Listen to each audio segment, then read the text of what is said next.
All right. Hey everyone, I am here today with my mom and my dad, Toni Pollock and Bryan Pollock, and I'm going to interview them because they have a very extraordinary story. They've been together for how many years? 37. 37 years. So, for those of you who are single, may this be your inspiration to finding your life partner. And for those of you who are happily married, maybe there's some tips in there for you too. So here we go. I'm going to here. Okay, so I'm going to start out just real simply.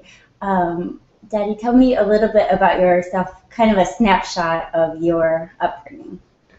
I grew up in the Bay Area, mostly to a single parent for most of my growing up. She actually didn't remarry till I got out of high school and joined the Air Force, so it was mostly with a single parent for most of my life. My dad was pretty much an alcoholic, and we didn't really hang out too much with him because of being an alcoholic like he was. I joined the Air Force right after high school, and I spent 4 years in the Air Force, and I came out and started working first as a technician, then as an engineer in mostly the RF and microwave area. I went to a few startup companies, and a couple of them became somewhat successful, at least the stocks were successful, and we were able to buy up into the Sonora area, and so we moved up here about 13 or 14 years ago, actually, and we haven't regretted it since. I'm still working as an engineer up here, but I plan to retire in about a year and a half. Woohoo! That's great. And I'm gonna ask you just a few questions too about that. Like, with your upbringing, having a single mom, do you think that in any way, shape, or form shaped your ideas before you were married about what married life might be like? I don't think so. I mean, most of my friends and stuff, they're from divorced families also.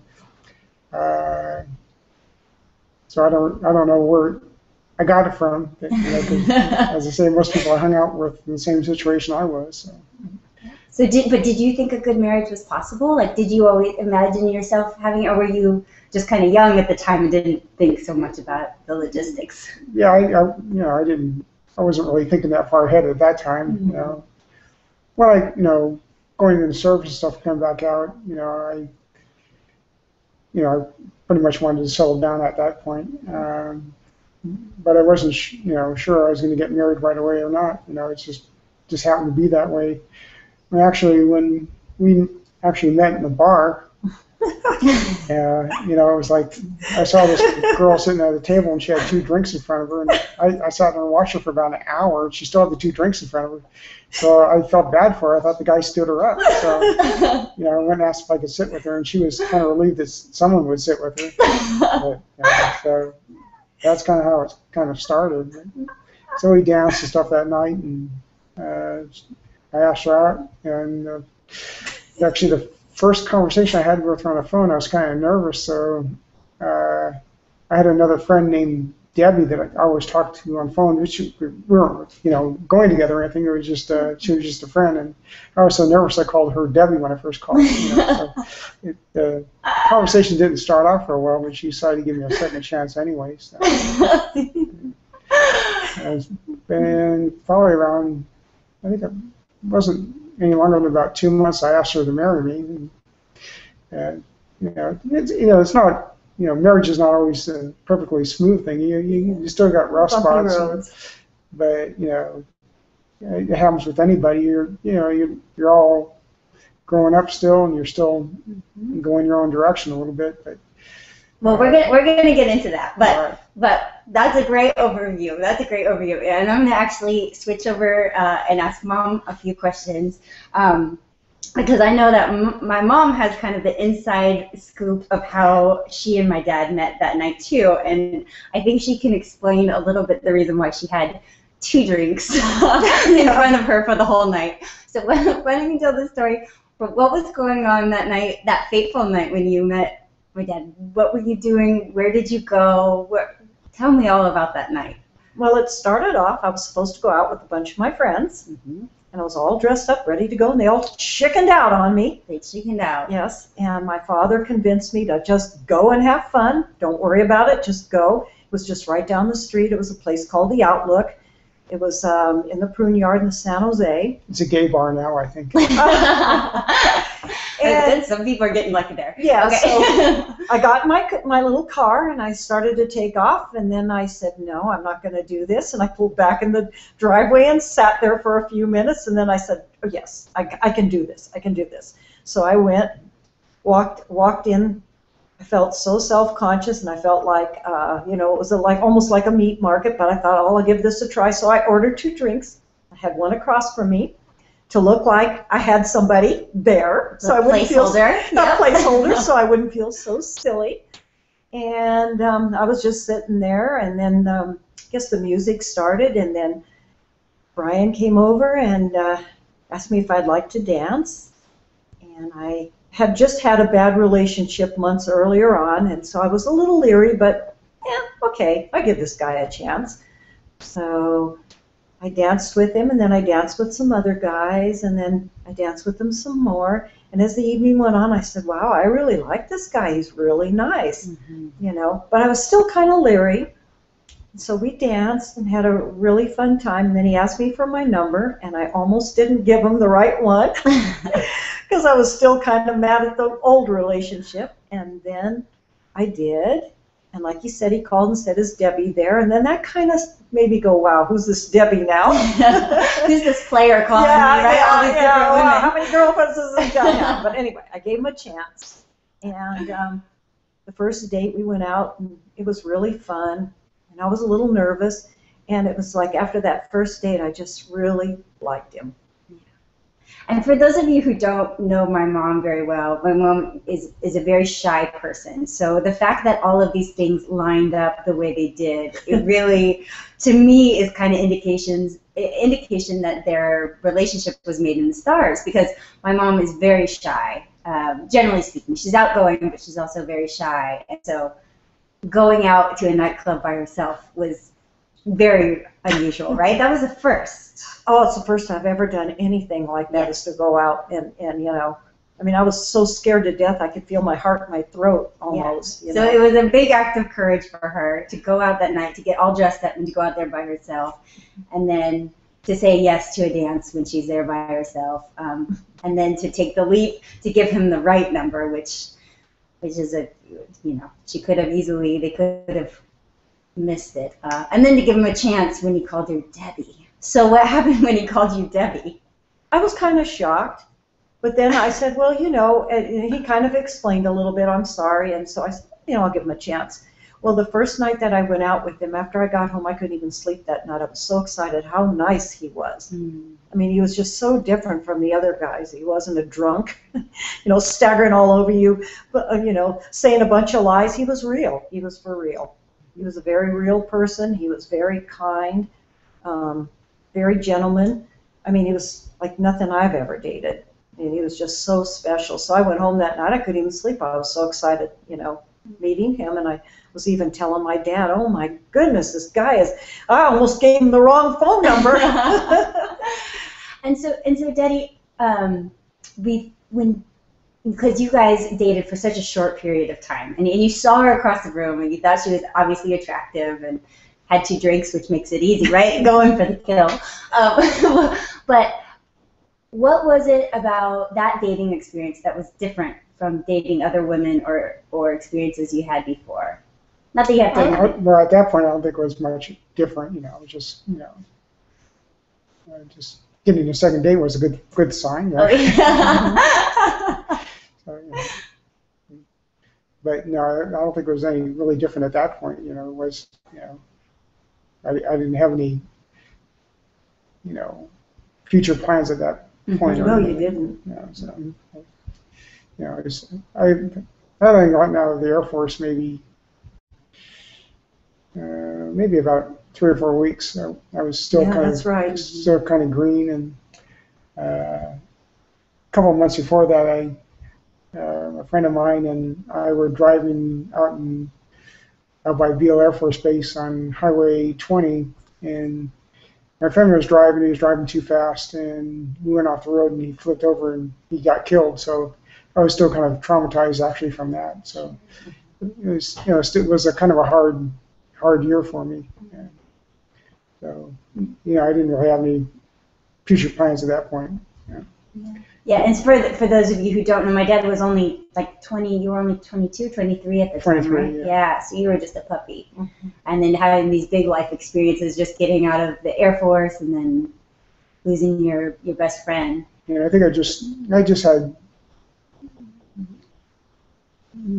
got a job at Avantech at that time. It took about a couple weeks to get, after I got out of the Air Force, to try to find a job, and I ended up getting one there. So it was, things were just moving a lot, for me right then and there. So, I was still dealing with a lot of things at that point. So. Sure.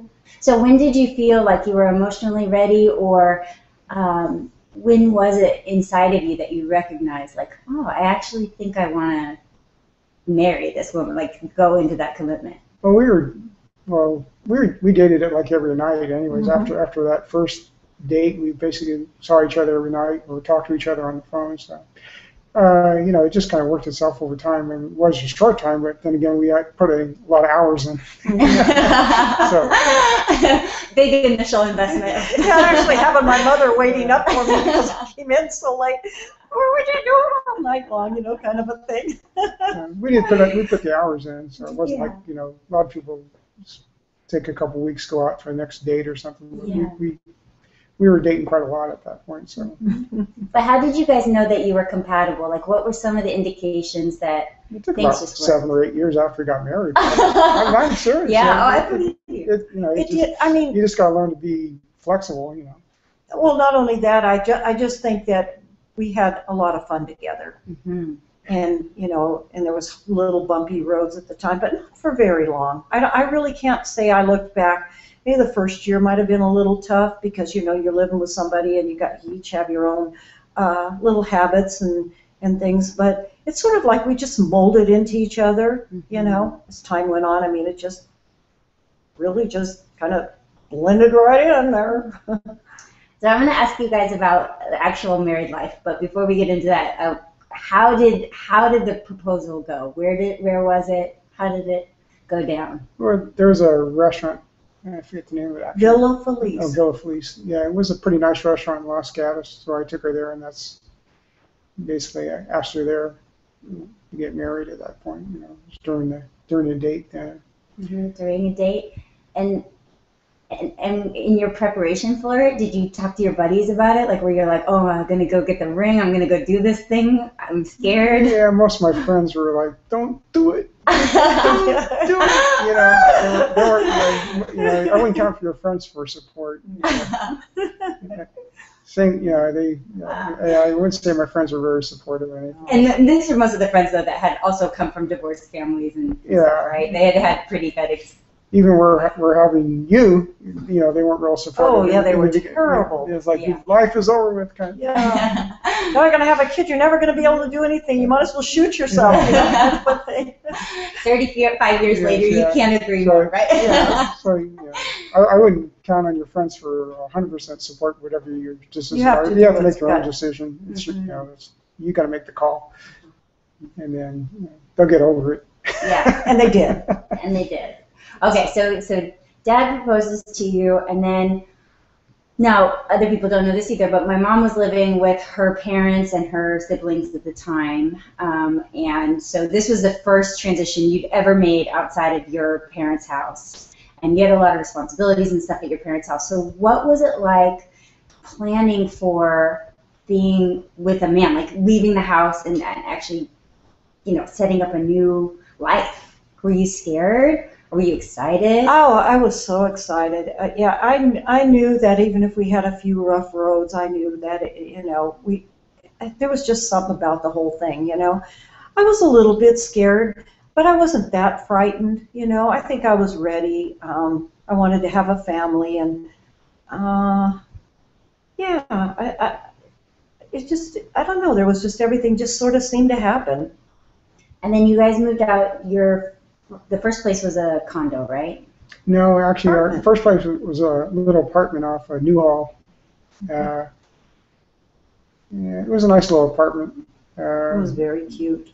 You know, before that I was living with my friend Jim McGreen, and we were living in another apartment. So it took a little while for us to, we kind of worked together trying to find another apartment to move into. Kind of That's because we looked like a couple of hippies and nobody wanted us.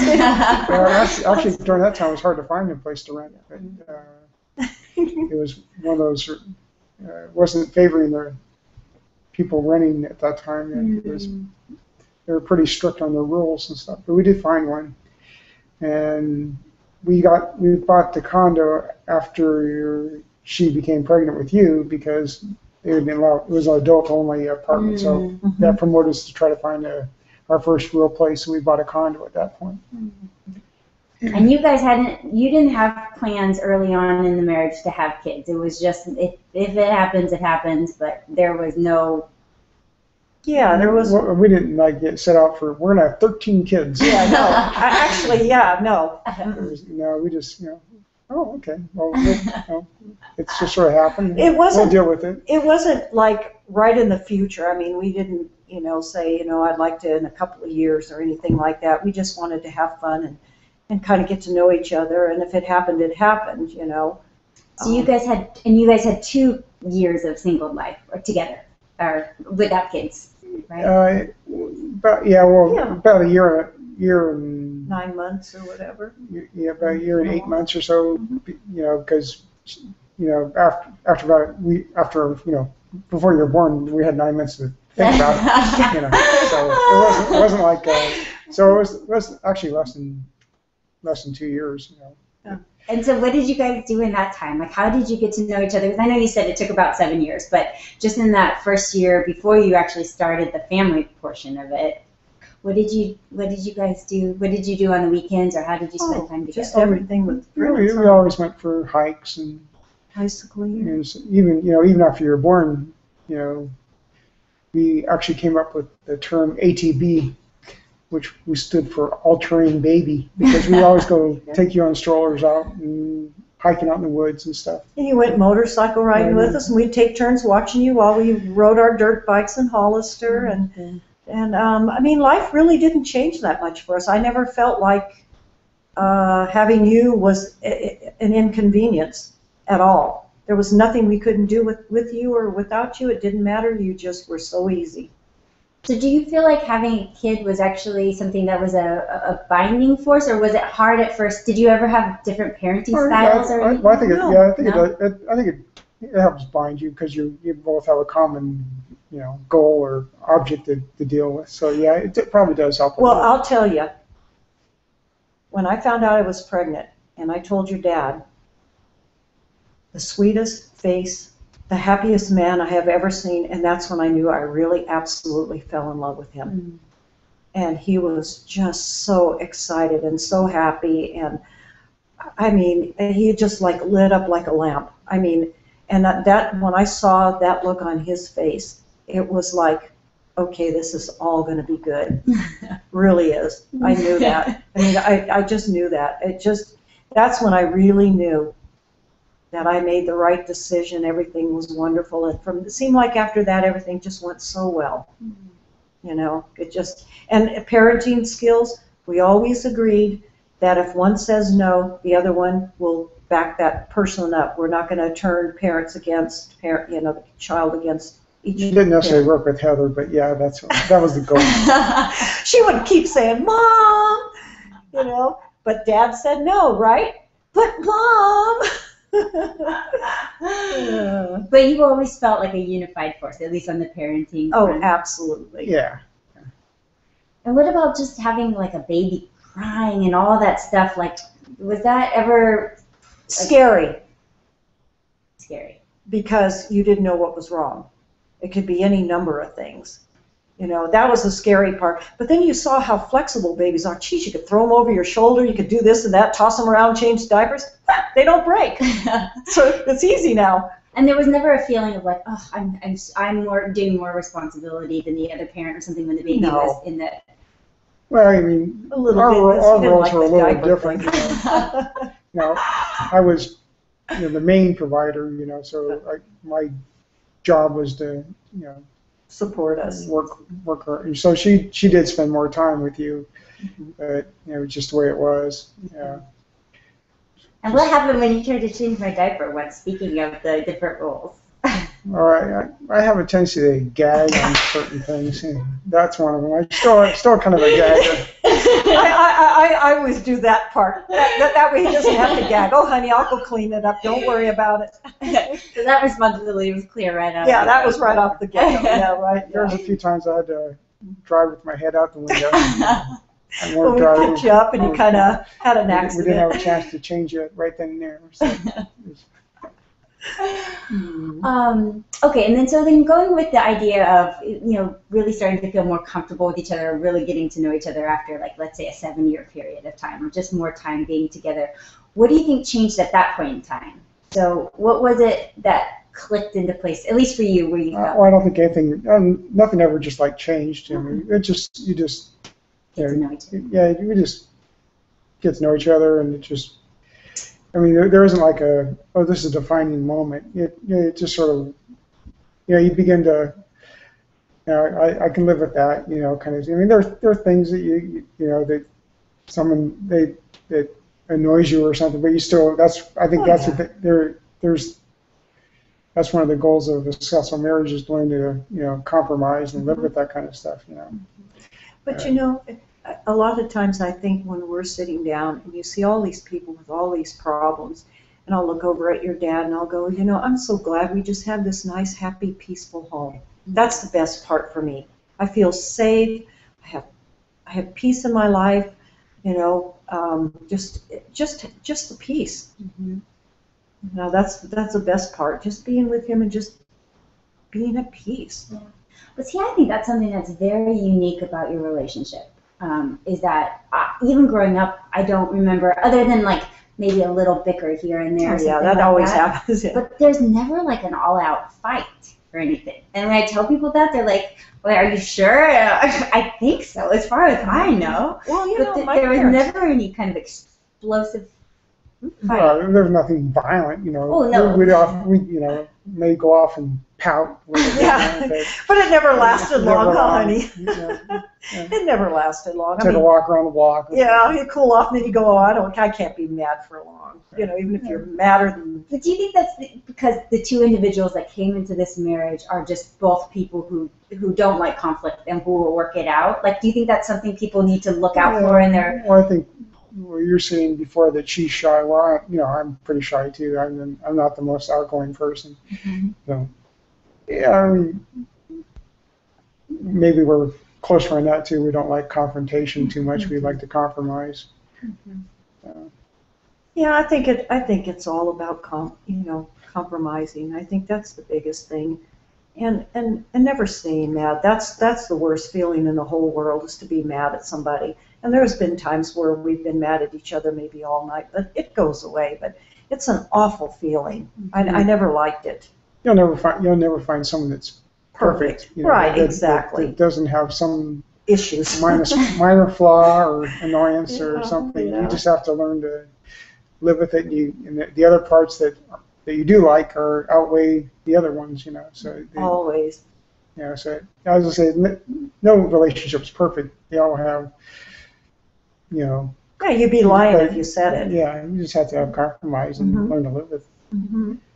And then what do you think, people have an idea of romance, right? This romantic notion. And so there's like the partnership, but then there's also sometimes people compartmentalize it into like romance and those kind of things. Do you think, is there an element of that, like special nights out or doing other things that you think? Absolutely. That's an important part? Well, yeah. Just bowling together, date night. Female, male, for a second, but Yeah. I love to hear them. Yeah, so what do you think? Oh yeah, I mean, you do. Well, we pretty much do just about everything together, anyways. But We're like two peas in a pod, I guess, as you'd say. Almost boring. But we do things separately a little bit. We have to have a little bit of space too. Yes. But, yeah, we're probably not as romantic as we used to be, you know, but we still just do things we like to do together, you know. Oh, we always hug and hold, you know, I mean, there's so much, you know, we have so much feeling. But yeah, we definitely love each other. Mm-hmm. So romance can also encompass then affection and then just doing simple things together too. Or just hanging out. And just hanging And out. having fun hanging out no matter what you do. If it's working, he's working in the shop putting up lights, and I sit there and watch him and we talk. I mean, that's just fine. Do you think it was more important, like, not a deal breaker, but just really important when you were first kind of together the first couple of years to have romantic occasions where you dress up and go out or bring flowers or any of those things? We did do that and stuff, but it wasn't that important for us to have flowers. It wasn't like a game changer or anything, Yeah. so that's why we learned to, you know, it really doesn't matter as long as we're hanging with each other. Yeah, that's the most important thing. Just doing something together, you know. And so you guys do a lot together, but you also just mentioned about the importance of space. What role do you think space plays in a relationship in terms of letting? Well, I think for a man, you know, especially like your dad, that's always so faithful and always wants to be around you, to be out with other men, and since he's so brilliant-minded and creative, to be with men and women or whatever, and be able to put out that creativity. Mm-hmm. You know, I'm not quite as creative, maybe in some things a little bit, but it lets him express that, and it gives him a night out to just do something that he loves. Mm-hmm. And I think it's real important that you're able to let, you know, the husband and not suffocate them, just let them go out and have a good time, you know, once in a while. They need that. They work hard, they provide for you, they need that. And I think most of it's trust, you know, that we trust each other. Absolutely. That, you know, we don't have to be watching each other 100% of the time. You know, we know that, you know, that they're going to come back and that kind of thing. It's not like, so I think trust is a big thing. And a lot of relationships I see that fail, it's mostly due with they don't trust each other. You know, they'll go spying on each other to see what they're doing. You know, with us, we don't have to worry about that. We don't. Yeah, or she did this to me, so I'm going to do that to her. You know, spitefulness. That is just the worst thing you can do. There's no need to be that, you know, to each other like that. And do you think that there is a balance between having the kind of confidence that allows you not to be, like, let's say, jealous or envious if your partner goes out with the opposite sex or, you know, does something with them? Or is that something that you feel like the other person generates just by the person that they are, that they're a trustworthy person or some combination? Well, I think it's both. You know, if there isn't trust, then you should probably be together anyways. I mean, if you don't trust somebody, what's the point? You know, then you might as well not be together if there's no trust in it. Even when we were engaged and then we were going to be married, you know, the bachelor party, I know that what goes on in those things, and I just said, go and have a great time.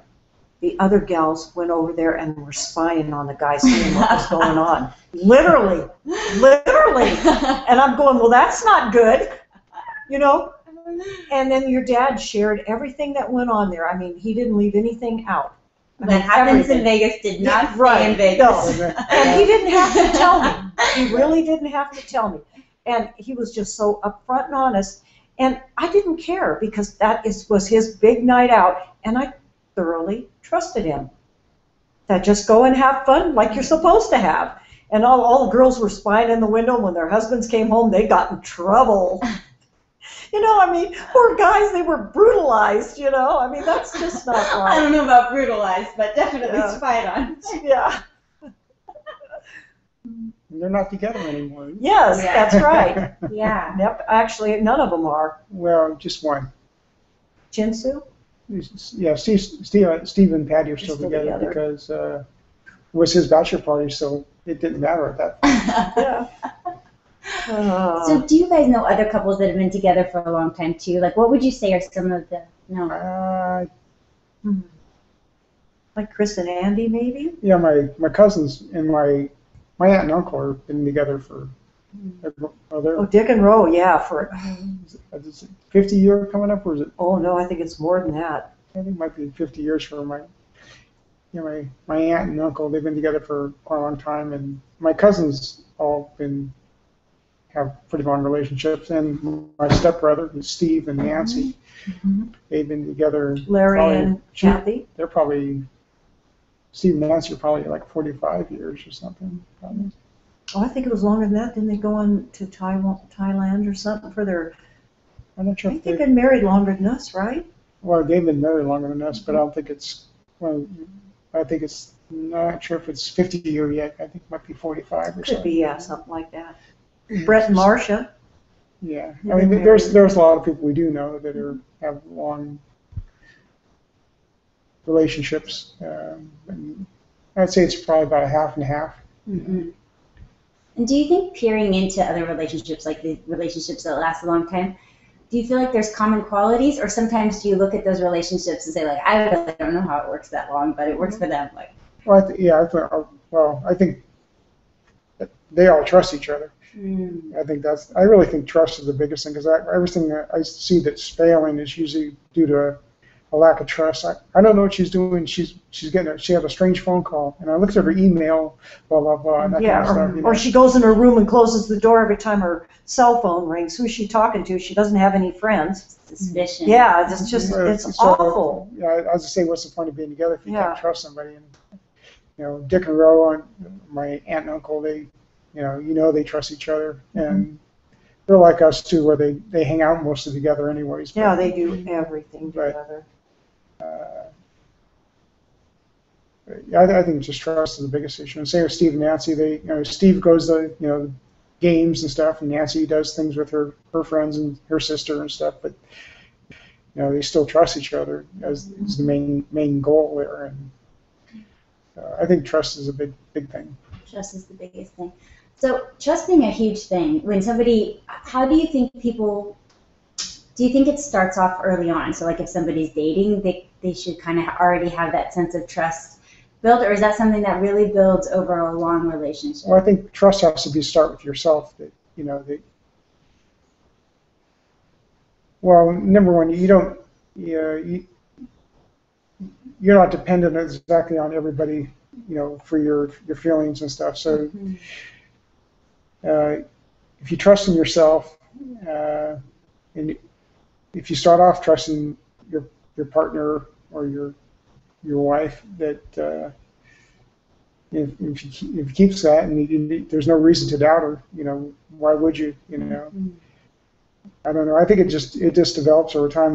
But you got to start off with that way. You got to trust somebody. If you don't trust somebody, you probably shouldn't be together in the first place. Even when you called me Debbie, at first it kind of shocked me, but then I thought, well, it's an honest mistake, and so I just kind of wiped it out, and I just went out with him, and just right away, I never felt like this Debbie was going to be in the background. Mm-hmm. The trust was already there. It was already there. Just when I met him, I just could tell he was very honest, and he wasn't going to be having Debbie on one arm and me the next night or whatever. I never once worried about that after that. It was an honest mistake, and so yeah, it did kind of start out right away. And so then after 37 years of marriage, what do you think are some of the fruits that a married couple has after being together for a long time? No alimony. No alimony. Okay. Well, what I think is fun is, like, let's say your dad sees something and it's get close to his birthday or something. There's such a good feeling to say, I'll buy that for you. And then he does the same thing for me. I'll buy that for you. And it's just to treat them to something. Mm-hmm. So then kind of knowing them inside and out, so you know what delights You know them. what they love, yeah. And then say, I want to get that for you because that's something you like, and it just makes you feel so good. That's one thing I always like to buy. Something. Even though I'm poor, I still try. It's very good. And then that's like a lot of questions, so I won't keep you too much longer. But then how about, what kind of advice would you give to like young people? Let's start out with young people who are dating out there in the world. Like, what kind of advice would you give? Well, I think you know, if you're having doubts about whoever you're dating, and uh, maybe you should, reflect on that relationship and either confront your partner, and get the issues out in the open, and develop a trusting relationship. It depends what you want out of a relationship. If you just want to date, that's one thing, or if you're looking for a serious relationship, if you're looking for that, I think you need to really, start building the bonds and the trust early on. Mm-hmm. And I think when you go out with somebody, usually right away, maybe not sometimes the first date, but the second date, I've had experience that right away there's something not right about this. I don't know. When you're first dating somebody, a lot of people are nervous and stuff, and they're not. Oh yeah, no, but I mean, even usually you can still kind of, I don't know. It was kind of like, I'm not going to waste my time with this. This doesn't feel right. Just, I don't know. I've had that experience too, just having that kind of initial intuition, almost an animal instinct that's like, this isn't going to work out. Oh yeah, and sometimes it took more than the first or second, third date, but after maybe even a month, you just start feeling this just isn't right, So it sounds like the advice is, if you're just starting out and you get the feeling, you probably can just let it go if it's not hitting you right in the gut. And then if you go on a little bit longer and you find yourself in problems where you're not sure you trust that person or whatever, just to go ahead and bring it out on the table, because why keep it going unless there's actually something of value that you can build on. Right? Yeah, start building trust and honesty, and get everything, get all the issues, kind of start working them out. I guess. It's been so many years since I've done that, so it's hard to reflect back on that. Yeah. I think it's probably need to start, being trustworthy and honest right in the beginning. And I think with each generation, there's little different challenges. We're the baby boomers, the kind of the hippie generation, and so each generation there's little different standards, and things might be a little different, but it's all basically, you just trust your gut feeling. I think that's the biggest thing. I think there's just something in us that lets us know this isn't right. What do you think are the big differences between generations? Let's say like the baby boomer generation and the current generation in terms of dating and romance. I'd say probably right now they're probably not as, before you had to physically go out to a bar and stuff, or now there's people. I find myself too. I'm a little more antisocial when I'm looking at this more than I'm online things more. I think. It's just, and it's not anybody in particular. It's just the way the technology has gone to, and maybe eventually people will overcome that and not rely on the phone so much for their communications. I mean, it's a great tool, but it's wonderful. I think you need to have a little more. Face-to-face interaction. That's what I miss more than anything, because I'm not a good texter. I'm not high-tech in any way, shape, or form. I'm old school, and I really prefer to talk to the person on the telephone, not get a text message. Even though that's the difference. My generation, you called your girlfriend, you talked on the phone for hours and hours and hours. And, I mean, I love that. We're not a short message, how are you, and that's it. I just prefer the personal end of it, and I miss that a lot with the generation.